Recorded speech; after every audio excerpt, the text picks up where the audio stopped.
विद्यार्थी मित्रों, आज इस वीडियो में हम हमारे कारकिर्दी के बारे में निर्णय कैसे लेते हैं उसके बारे में चर्चा करेंगे। हम लोग हमारे जीवन में अलग अलग जगह पर हम अलग अलग तरीके से निर्णय लेते हैं। तो आज इस वीडियो में यही मैं शेयर करने जा रहा हूं कि हम निर्णय कैसे लेते हैं। टाइप ए, इस निर्णय हम सहजता से लेते हैं। जैसे कि हम लोग सुबह उठकर नाश्ता करने बैठते हैं तो कहां पर नाश्ता करें, डाइनिंग टेबल पर करें या किचन में जाकर करें। तो ये निर्णय लेते वक्त हम लोग सहजता से सोचते हैं कि कहीं पर भी बैठे, इससे हमारे जीवन के अंदर कुछ बदलाव आने वाला नहीं है, कुछ फर्क पड़ने वाला नहीं है और उससे कुछ नुकसान भी होने वाला नहीं है। तो इस तरह के निर्णय को हम लोग सहजता के निर्णय कहते हैं। दोस्तों, टाइप बी, इस निर्णय को हम बोलते हैं कि समय के अनुसार निर्णय लेना। ऐसे निर्णय हम हमारे जीवन में कब लेते हैं कि जैसे कि हम लोग कहीं रास्ते पे हो और अचानक से हमको भूख लग गई हो और हमको घर पहुंचने में टाइम भी लगता है, तो हम ये सोचते हैं कि अभी घर पहुंचने में वक्त लगेगा, वहां जाकर खाना खाए और तब तक तो भूख काफी बढ़ गई होगी। तो क्या करें, रास्ते में कहीं पर हम लोग वड़ा पाव है या चाय बिस्किट लेकर हम हमारी भूख को संतोष कर सकते हैं। यानी कि इस तरह के निर्णय जो है जो समय के अनुसार लिया जाता है। जैसे कि एक और एग्जाम्पल मैं आपके साथ शेयर करना चाहता हूँ। हम लोग कहीं रास्ते पे है और अचानक वहां पे लाइट चली गई है, पावर नहीं है, तो अंधेरे में हम लोग क्या करेंगे, तो उसको समय के अनुसार हम लोग वहां पर हमारे मोबाइल फोन की जो एक टॉर्च होती है उसको ऑन कर देंगे और लाइट मिल जाएगी। तो इस तरह के निर्णय हम लोग जीवन में लेते हैं। अगर वहां पर भी हमने कुछ गलती कर दी तो क्या हमारे जीवन में कुछ फर्क पड़ने वाला है? कुछ नहीं पड़ता। टाइप सी तरह के निर्णय, इस निर्णय में हम लोग सोच समझ कर निर्णय लेते हैं। जैसे कि हमको घर के लिए वॉशिंग मशीन खरीदना है या टीवी लेना है, या हम लोगों ने ये निर्णय किया है कि चलो एक कार खरीदी जाए। तो इस निर्णय को लेते वक्त हम क्या करते हैं? सहजता से निर्णय ले लेते हैं कि कोई भी कार खरीद लो? नहीं। क्या ऐसे हम निर्णय ले लेते हैं कि चलो अभी समय के अनुसार हमको जरूरत है कि वॉशिंग मशीन ले लो तो हम खरीद लेते हैं? नहीं। वहां पर हम क्या करते हैं, उस वक्त हम दूसरों लोगों के से पूछते हैं कि भाई ये कौन सा ब्रांड का वॉशिंग मशीन लिया जाए, कैसे उसके फंक्शन है। फिर हम लोग दो चार लोगों से पूछने के बाद दो चार तरह के ऐसे जो शोरूम होते हैं, अलग अलग शोरूम, वहां जाकर पूछते हैं कहाँ उसके क्या प्राइस क्या है, उसमें फंक्शन की क्या फैसिलिटीज है। फिर वापिस से हम लोग एक बार इंटरनेट पर भी जाकर चेक करते हैं कि किसकी कितनी गारंटी है, कितने साल तक ये चल सकता है। ऐसा हम बहुत सोच समझकर, बिल्कुल जल्दबाजी में ना आकर वो निर्णय लेते हैं।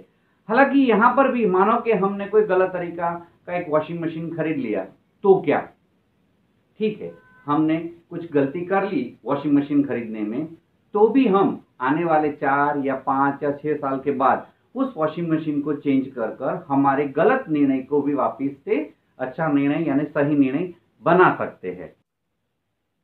लास्ट निर्णय टाइप डी, यानी कि तर्क से सोच समझकर लंबे भविष्य का प्लानिंग कर कर लिए जाने वाले निर्णय। हाँ, यहां पर हम विद्यार्थियों के कारकिर्दी के लिए सोच रहे हैं। जब घर में कोई बच्चा यानी कि विद्यार्थी आगे बढ़ रहा हो, उसको साइंस कॉमर्स आर्ट्स कोई लाइन लेनी हो या साइंस कॉमर्स आर्ट्स पढ़ने के बाद कुछ नए फील्ड में आगे बढ़ना हो, तो क्या हम इतना सोचते हैं? नहीं सोचते।